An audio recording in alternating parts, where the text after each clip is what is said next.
Welcome to SRIRAM'S IAS. Anti-Defection Law. Anti-Defection Law has been in the news. Why? It is regarding the 10 BRS MLAs who have defected to Congress. So when they have defected, these 10 BRS MLAs have defected to the Congress after the 2023 state elections. And one of the MLA even contested or even fought for 2024 Lok Sabha polls on Congress ticket. So, the BRS party from which the 10 of its MLAs have defected to the Congress, it has approached the Telangana High Court, and the Telangana High Court, why it has approached the Telangana High Court? Because of the Speaker's inaction, that is the delay in taking a decision regarding the disqualification pleas or the petitions of the BRS, and the Speaker has justified his inaction, saying that, or the Speaker has argued that the Telangana High Court does not have jurisdiction, that is, there is lack of jurisdiction. So the BRS, it approached the Telangana High Court. So a single bench judge in November 22, 2024, he has given a directive to the Speaker to fix a schedule regarding to take a decision on the pleas regarding the disqualification. And he also observed that the High Court shall not permit a situation where the operation is successful but the patient is dead. And on the decision of the single bench judge, the Congress, it has approached a division bench. The division bench of the Telangana High Court has nullified the judgment of the single bench judge. That is, the single bench judge in November 2024 has ruled that, or given a directive to the Speaker to fix a schedule to decide on the pleas regarding disqualification. Okay, not giving a specific timeline. Okay, so it has directed. So this division bench of the Telangana High Court has nullified that decision of the single bench judge, and the Supreme Court recently has kept aside the decision of the division bench of the High Court, nullifying the judgment of the single bench judge, who has given a directive to the Speaker to fix a schedule to decide on the disqualification proceedings. So, the Supreme Court has stated that the division bench of the Telangana High Court has erred in interfering with the single bench judge order, that is, the giving a directive to the Speaker to fix a schedule. So, the Supreme Court has also given a directive to the Speaker to take a decision within 3 months regarding the disqualification of the 10 BRS MLAs who have defected to the Congress.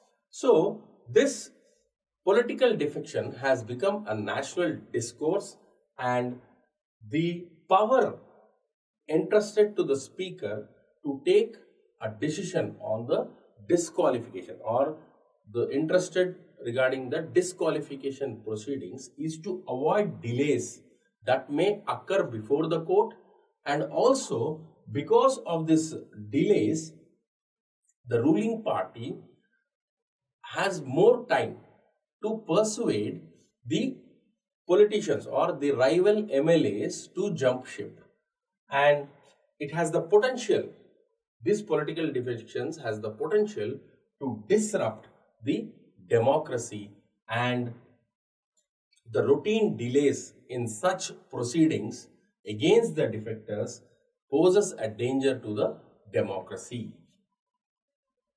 So, now let us try to understand Anti-Defection Law. 52nd Constitutional Amendment Act, enacted in 1985, has introduced or added a new schedule, that is the 10th schedule to the Constitution. The 10th schedule to the Constitution contains the provisions regarding to Anti-Defection Law. So this 52nd Constitutional Amendment Act 1985 had made changes to 4 articles, that is 101 and 102, dealing with vacation of seats and disqualification of members of the parliament, and 190 and 191 dealing with vacation of seats and disqualification of members of the state legislature. So the 52nd Constitutional Amendment Act 1985 has added a 10th schedule, and it deals with the disqualification of members of the parliament, that is members of each house of the parliament, Lok Sabha and Rajya Sabha, and the members of the state legislative assembly or members of the state legislature, on the grounds of defection from one party to another. So from one party to another. So a new Constitutional Amendment Act was introduced, that is 91st Constitutional Amendment Act, enacted in 2003. The primary focus of 91st Constitutional Amendment Act 2003 is to limiting the size of the Council of Ministers. Why it has limited the size of the Council of Ministers? Because the ruling party, it tries to persuade the opposition party members to join its party or jump ship. So jump ship by luring them with ministerial berths. So this 91st Constitutional Amendment Act, in order to prevent political defection, it has limited the size of the Council of Ministers at both union and the state level. So, and also it has strengthened the Anti-Defection Law. Let us try to understand the provisions of 91st Constitutional Amendment Act 2003.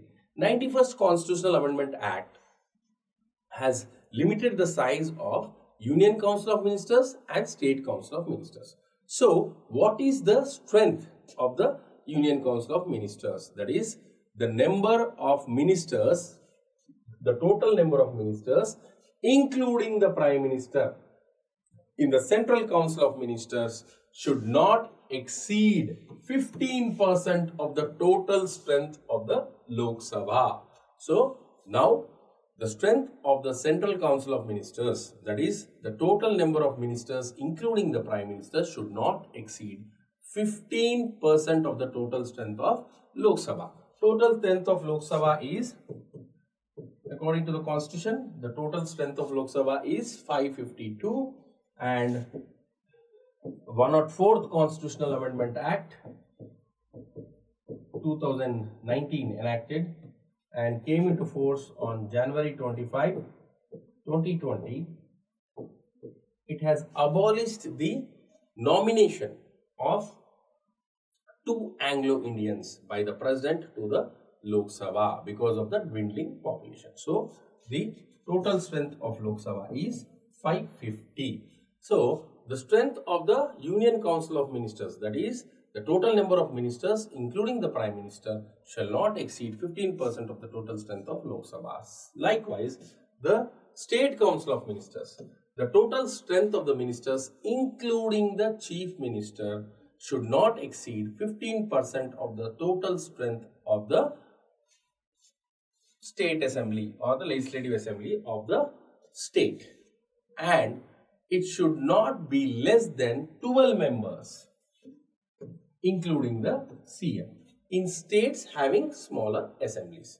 So, the 91st Constitutional Amendment Act 2003 has primarily focused on limiting the size of the Council of Ministers at union and state levels. That is, the total number of ministers including the Prime Minister or Chief Minister should not exceed 15% of the total strength of the Lok Sabha or the State Legislative Assembly of that state.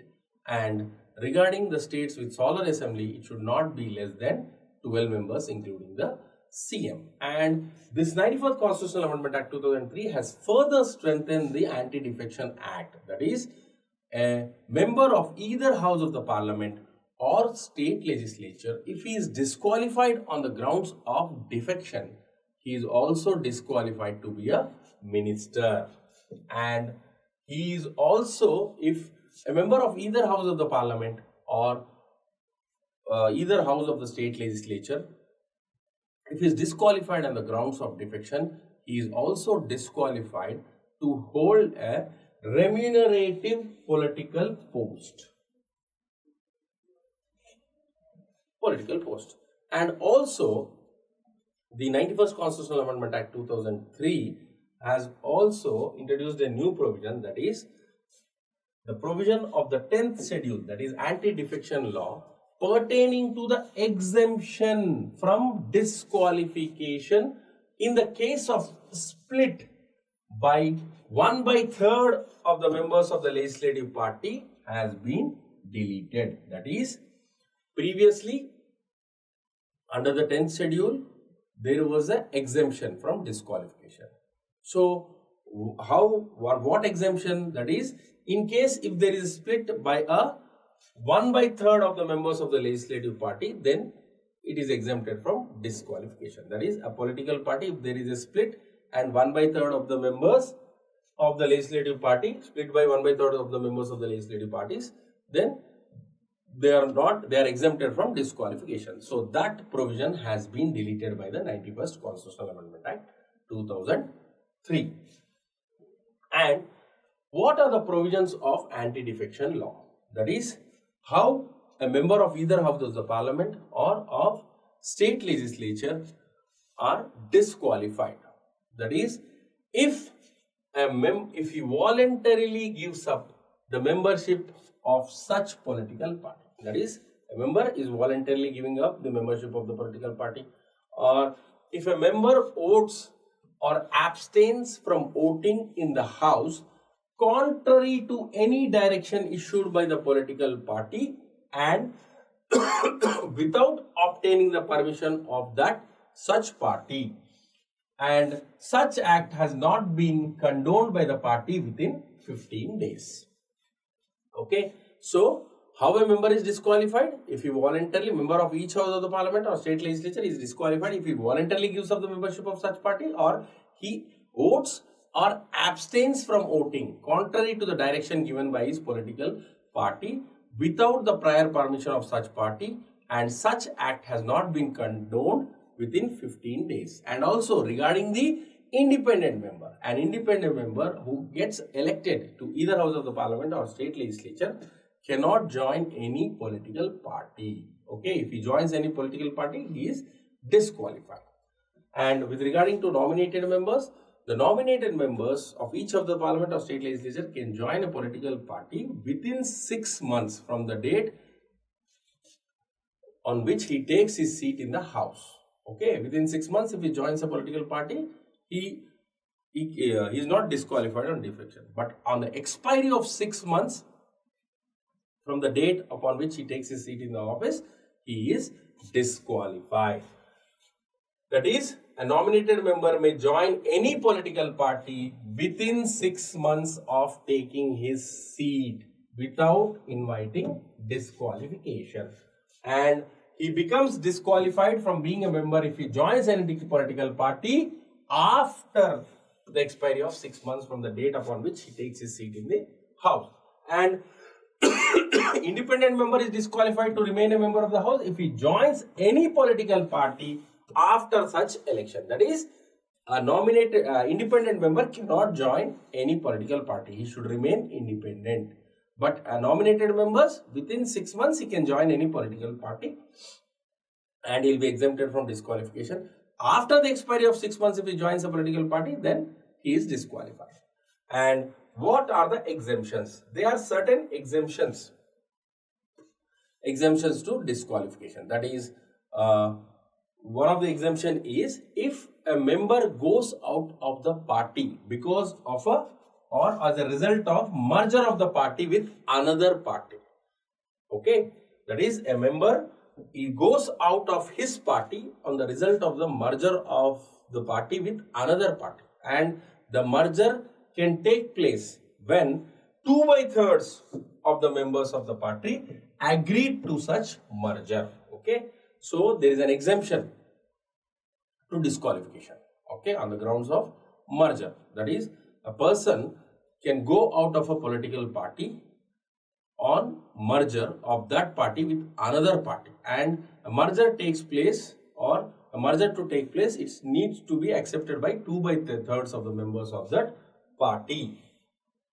And another exemption is if a member is elected as a presiding officer of the house, he can relinquish or he can voluntarily give up the membership of his party or rejoins after he ceases his office, after he ceases to hold his office. So these are the two exemptions. One, a member goes out of the party. In case of a merger of that party with another political party, merger takes place when 2/3 of the members of that party accept.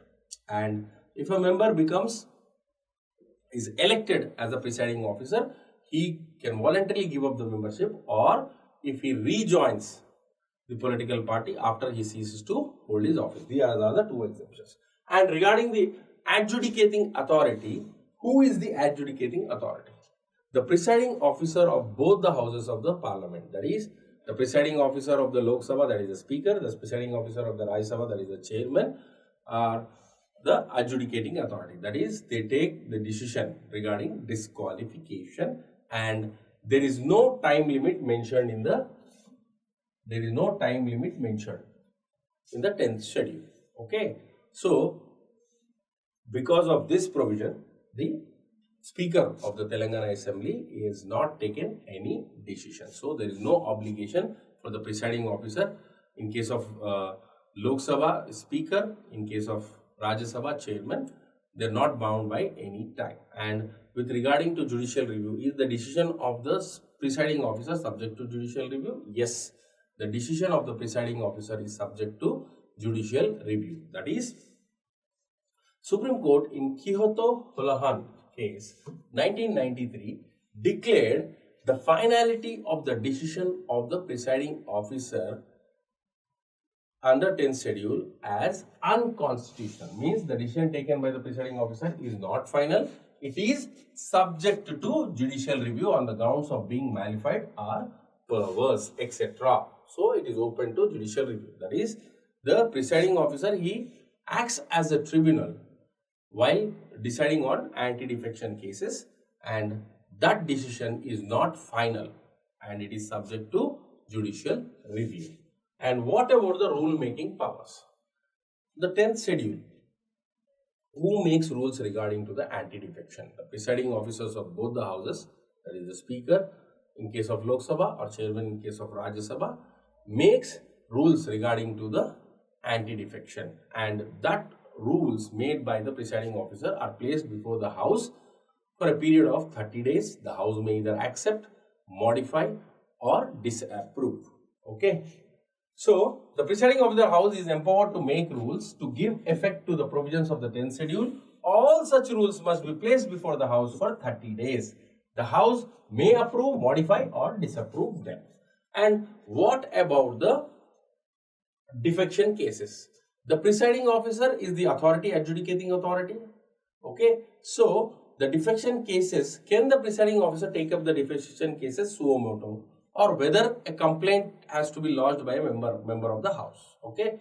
So, regarding the defection cases, the presiding officer, can he take up a suo motu complaint of the defection case, or whether a complaint has to be filed by a member of the House? So, the presiding officer does not have suo motu powers. A complaint has to be made by the members of the House.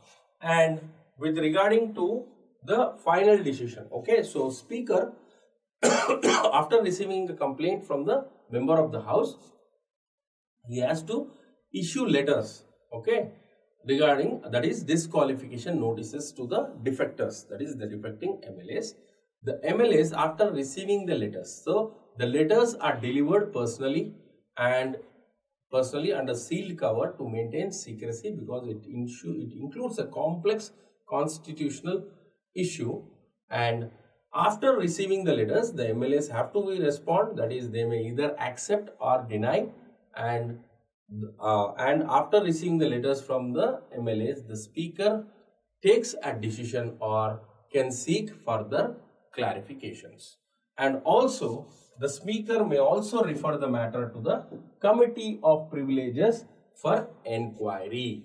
Hence, the defection has no immediate and automatic effect. Okay. So, the speaker has the presiding officer has the final authority subject to judicial review. Supreme Court, Kyoto Holohan case 1993, and the presiding officer makes rules placed before both the houses for a period of 30 days. The house may either approve, disapprove, or it can even modify, and no suo motu powers. A complaint has to be made by a member of the house, and after a complaint has been received by the presiding officer, he issues letters, that is the disqualification notices, to the defectors, and the defectors MLAs have to respond whether accepting or denying based on the response or the letters received by the governor. He may take a decision or may seek further clarification, and also may refer the matter to the Committee of Privileges. Hence, it has anti-defection has no immediate and automatic effect. So, this is regarding the anti-defection law. That is the speaker, the Supreme Court's recent directive to the Speaker of Telangana Assembly to decide on the anti-defection that is defection of the BRS MLAs, 10 BRS MLAs to the Congress, that is to expedite, or within 3 months he has to take a decision regarding the disqualification proceedings. Okay, the speakers has started issuing notices to the BRS MLAs, and the BRS MLAs have to respond. So, this is regarding the anti-defection law. Thank you.